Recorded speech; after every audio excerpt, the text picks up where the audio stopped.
What is up, everybody? Receiver today, and we have to talk about this interesting Sega rumor. Apparently, they're going to start charging $70 for some of its new releases, and they say we would like to review the prices of titles that we believe are commensurate with price increases. That will work with price increases, pretty much. So, I can't really think of any Square Enix titles I would pay $70 for besides Persona 6. They released a Persona 6, they might give me with that one. But other than that, I can't think of any other game I'll pay $7 for that Sega has in their roster. I like the Yakuza games, but I wouldn't pay $7 for any of those games. Sonic games are getting some slight popularity because of the movie right now. The movie series is kind of up in its popularity than ever before. So I still don't think I think maybe the hardcore fans probably spend 70, but the average person wouldn't spend 70 for the Sonic games.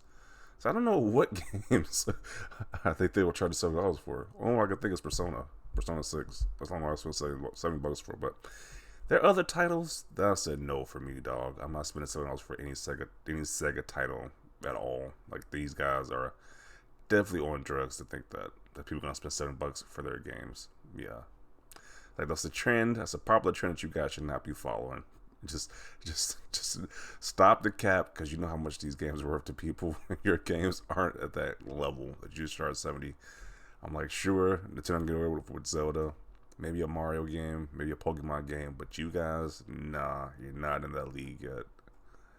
I don't know what Sega's thinking, but they're that price increase they do that is gonna flop tremendously. So this guy says, thanks, PlayStation. Yeah, PlayStation was kind of the catalyst of this whole accepting the BS with the similar price point. They're not thinking about anything. They're already doing it. This is just their way of letting everyone know. It's all Zelda Breath of the Wild fans and Sonic furries. They will buy the games even if it's $100. That's ruining for everybody. Now their price is gonna, okay, let's just say they do increase to $100 or $70. Only the diehards are gonna buy this. The average person is not gonna buy a Sonic game for $70 or $100 as the guy's claiming. It's just gonna flop. It's just gonna sell. It's gonna sit on the electronic stores, the game stores.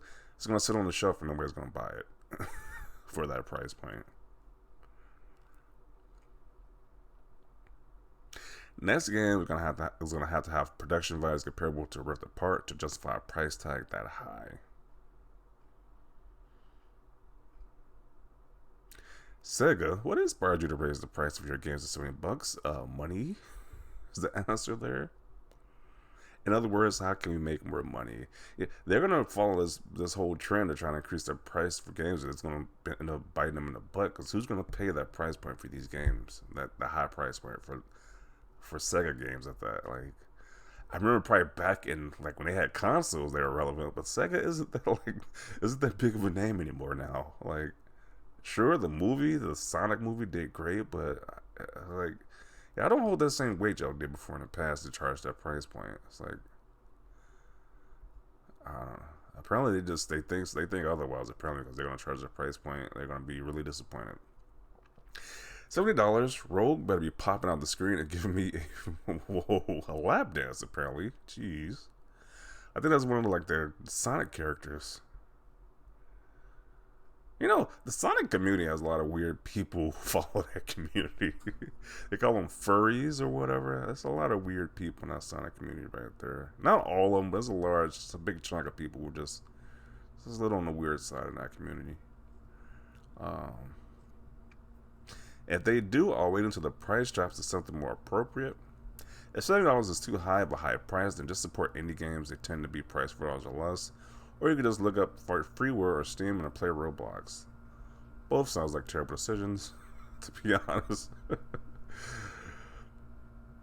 I will still buy and support Sega and buy their games. Well, this guy has a Sonic avatar, a Shadow the Hedgehog avatar picture, so of course, it's like the Sonic diehards are gonna buy it no matter what. But the average person is not gonna buy it. So,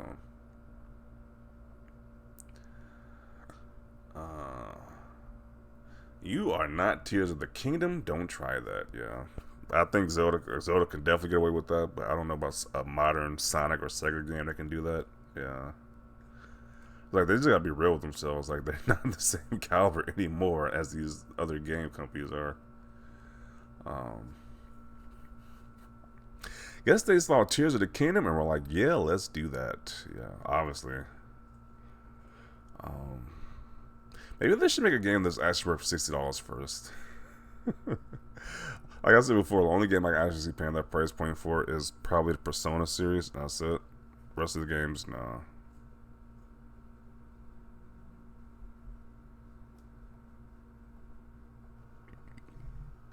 Sega, nah, not yet. You just tasted happiness with people being either excited or at least happy again with Sonic. Don't get it snatched away again. Polish the games first, then you can start at $70. Probably still 60. Until they start delivering Ratchet and Clank with the part quality Sonic games, they won't get a penny from me. And I guess Ratchet and Clank is the most closest series, like where the character looks kind of similar to the other character Sonic or whatever. So, and that game is doing really well for PlayStation right now. But then again, they got insane visuals to go with that Ratchet and Clank franchise right now. But Sonic games don't look that great visually. They don't look up to par with the Ratchet and Clank series for sure. But you know, unless they make quality level games like that, then possibly they can charge $70 for it. But then again, even at I definitely think Ratchet and Clank with the part was worth 70. But I can see what other people might be persuaded with that. But I don't know. I just think that we're out of the league charging $70 for the current Sega games right now. Always weird how every AAA game releases at max price, despite the glaring quality inconsistency. Most of the games I played didn't go on sale, should have launched at the sale price. I played some crap AAA games over the last few years. $70 means a day one purchase is automatically discarded to me. Yeah.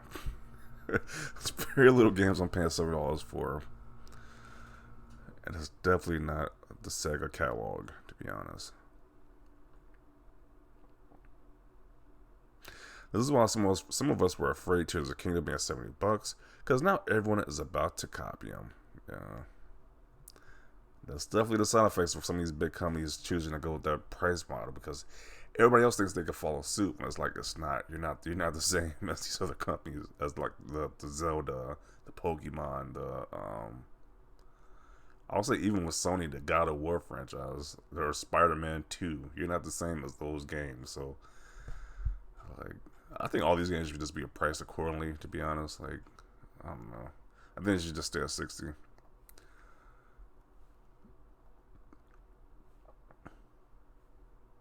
But yeah, I don't know why it's not loading, but I'm gonna conclude it right here. There's not really too much to say about this Sonic Sega thinks they can copy this price point. I think they're ridiculous. It's like that clearly shows with the responses that people aren't paying that price point.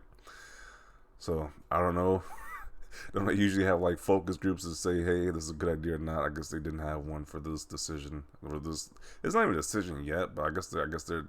Hopefully, they should be reading social media and seeing people not okay with this, because this decision seems pretty dumb. Because once again, their catalog is not up to par with games being $7 for. Besides possibly Persona 6, it's like that's the only one I could possibly see people paying $7 for, and that's a niche crowd at that. But other than that, I don't see people paying that price point for these games. But I'm going to include it right here. Definitely want to see your thoughts down below about this. Do you think Sega can get away with charging $7 for their game, or do you think it's just a dumb decision? Let me know your comments down below. Leave a like this video. As always, thanks for watching, and peace.